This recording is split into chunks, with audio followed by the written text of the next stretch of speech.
Hey guys, welcome back. We are less than a week away from the season opener here in Michigan. So in today's video, I wanted to pick up kind of where we left off in one of our previous videos, the early season hunting strategies video. In that video, we talked about one of our favorite strategies in the early season was to focus on afternoon hunts, keying on the movement from those bedding areas to the afternoon food source locations. So in today's video, I want to talk about a few of our favorite early season food sources.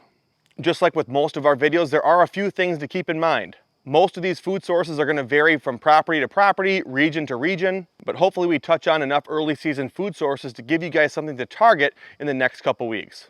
Along with some of these food sources varying property to property, region to region, there are a few of these food sources that will also vary year to year. But hopefully we cover enough of these early season food sources that you have at least one or maybe a few early season food sources either on your property or close to it. And these food sources are not going to be listed in any order, but we're going to kind of kick this one off with a very obvious one and also a favorite early season food source for a lot of hunters, and that's soybeans. If you've driven down the highway or really any road throughout the summer around sunset, then you've likely seen a lot of deer in those soybean fields. Deer, including the bucks, absolutely hammer protein-rich soybeans throughout the summer, and in some areas even into the early fall. However, this is one of those early season food sources that does vary region to region, year to year. Once those soybeans start turning yellow, the leaves start turning yellow, they're putting more energy into the pods and the deer start losing interest. And they kind of shift away from those soybeans for a little while until the late season. However, depending on when those soybeans were planted, the weather, where your property is located, if your soybeans are still green when the season starts, this is a great early season food source to focus on. Here in Michigan with the season opener on October 1st, most of the soybeans around our property are already starting to turn and the deer are already losing interest. But if you guys are a little bit further south and your soybeans are still green, that is definitely an early season food source that I'd be looking at. The second early season food source that we're going to talk about in this video also varies region to region, and that's a hayfield. Much like soybeans throughout the summer, deer really like to spend time feeding in hayfields.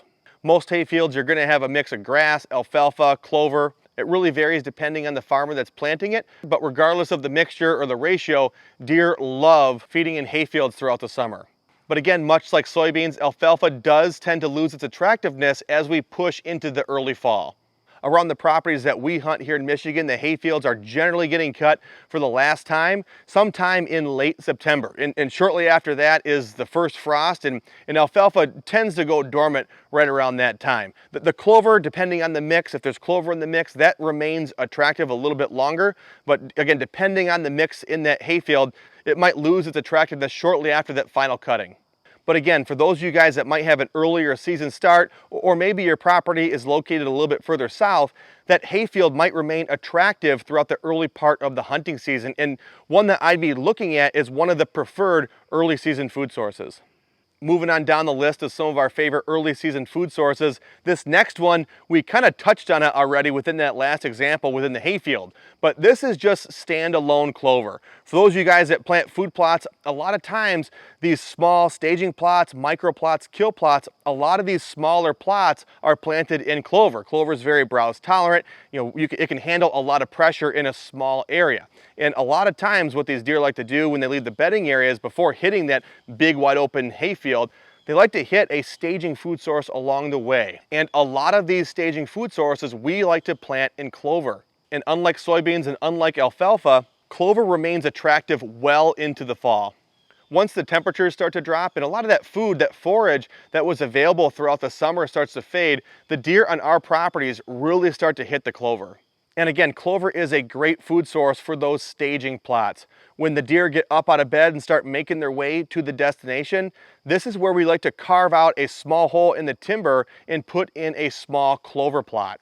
Over the years, our clover plots have been highly attractive to the local deer herd, and they have played a significant role in keeping the movement on our property consistent.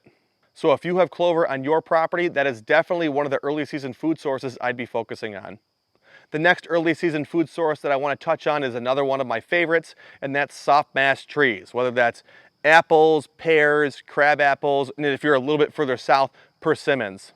Soft mast is highly attractive throughout the early part of the season. Whether it's apples, pears, crab apples, or persimmons if you're a little bit further south, these are sweet, highly digestible, and most of the time there's not a lot of them in the area, so if you do have one, it's going to be extremely attractive. Now, there are a few things to keep in mind with the soft mast, just like with a few of the other examples. Depending on the region, the weather that year, the variety of tree you have, there is going to be a little bit of variability with the fruit.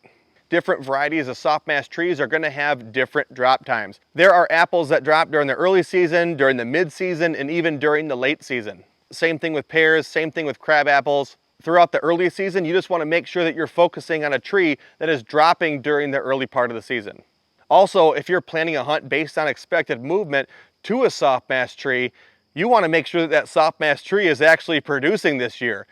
Depending on the year, that tree may or may not be bearing fruit. If there was a late frost, that can kill the production of the fruit that year. You just don't want to be setting up and wasting a hunt sitting over a tree that's not producing. But if you do have soft mast on your property and they're producing this year, this is definitely an early season food source that I would be focusing on.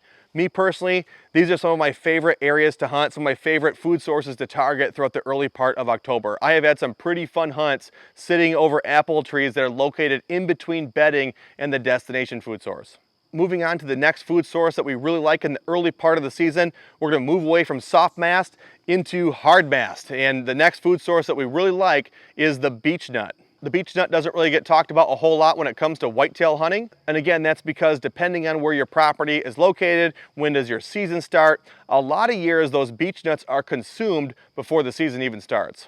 But beech nuts are another one of those early season food sources that deer consume throughout late September into early October. The beech nut is high in fat and energy, which helps the deer prepare for winter, very similar to acorns.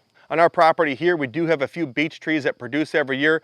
The deer hit the beech nuts pretty hard, but I would say most years they have those beech nuts cleaned up within the first few days of October. So while that window for beech nuts is a little bit smaller than some of the other food sources we've mentioned so far, I did want to mention it just in case you do have an American beech on your property that is a heavy producer of beech nuts this year. And finally, to wrap this video up on early season food sources, we're going to talk about everyone's favorite early season food source, and that's acorns. In particular, white oak acorns. This time of year, late September, and even throughout early October, I see a lot of guys on social media who are watching their cameras over their food plots wondering, where did all the deer go? Why are the deer no longer in my food plots? And while there's a few reasons why the deer might not be using your food plots anymore, one of the more likely reasons is there's a lot of white oak acorns on the forest floor. White oak acorns are one of the most preferred food source, if not the most preferred food source in the deer woods. Now, notice I said white oak acorns and not red oak acorns. There is a difference between white oak acorns and red oak acorns. The acorns from a white oak are preferred much sooner than the acorns from a red oak. White oak acorns are much easier for deer to digest and provide quick energy from fats and carbohydrates. Also, white oak acorns are sweeter and less bitter than red oak acorns. They have less tannic acid compared to the red oak acorn, again, which makes them less bitter or taste better. So when scouting for acorns for an early season setup, you definitely want to make sure that you're scouting the correct tree. And that's why I picked this location to shoot this video, because behind me we have a white oak. And I'll show you some B-roll of a red oak as well. And there's a few ways that we can tell the difference between the white oak and the red oak. The bark on the white oak is much different than the bark on a red oak. But I think an easier way to identify a white oak compared to a red oak is by looking at the leaves. A white oak or trees within the white oak family are going to have rounded lobes, compared to a red oak or trees within the red oak family are going to have pointed lobes. So if you are looking for acorns while scouting an early season setup, just remember to look for white oaks as opposed to those red oaks. Deer prefer those white oak acorns early on. And just to give you guys an example from this property, we do have a few white oaks dropping right now, and the deer are already hitting them. At the same time, we also have red oaks dropping right now. And last year we had a few trees that had a bumper crop year, meaning they just dropped a ton of red oak acorns.